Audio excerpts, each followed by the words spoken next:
So here, I'm pushing down and going around in a half circle. Everyone see that? And you can get these clear bags at any cake decorating shop. Yep.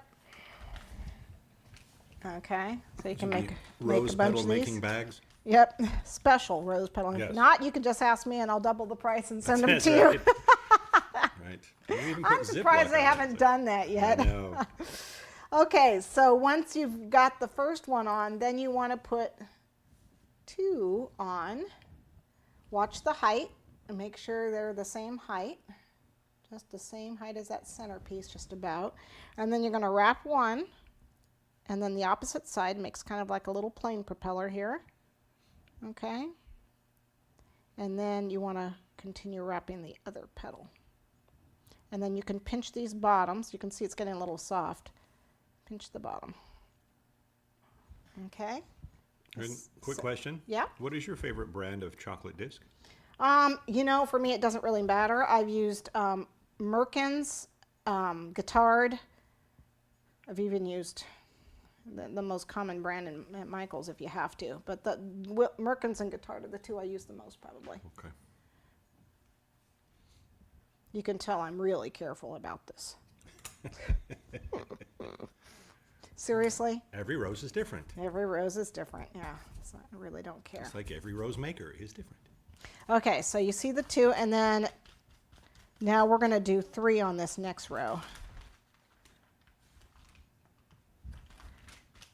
You're very quick. It's like you've done this before. A lot. Mm-hmm. Okay, so we're going to overlap these guys. Again, watching the top to make sure. And you're going to overlap,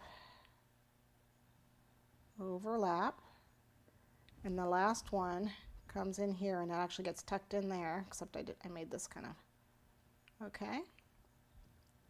It's starting And to look then like you one of them flowers.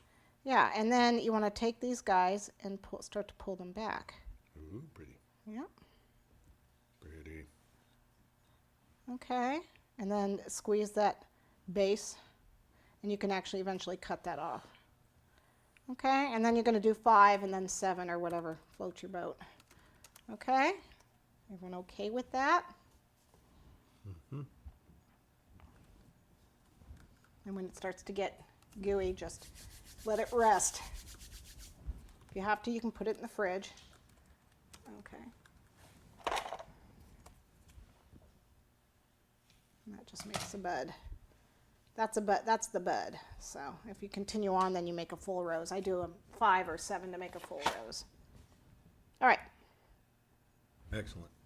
All right, so the last thing I need to show you is the lilacs, which are purple. Okay, forgot I had that. So I have a couple different shades of purple, and all I did was use the purple discs, and then I took the white clay already made up, and added it to the purple clay and made lighter and darker versions of it. Not that you can really tell. It does fade, so be careful with it. Okay. So I was able to vary my purple colors, but you can dust this with your dust just like you do your gum paste. You can dust it. Use your I use the Sugar Art. They have kosher dusts, and so I use those. This is a little crumbly. If your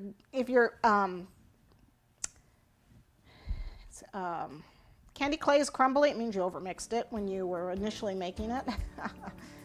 Oh well. I overmixed it, but I can still use it. You just got to work with it a little more. It's just a little. It's also old too. It also means it's old. So eventually it dries out.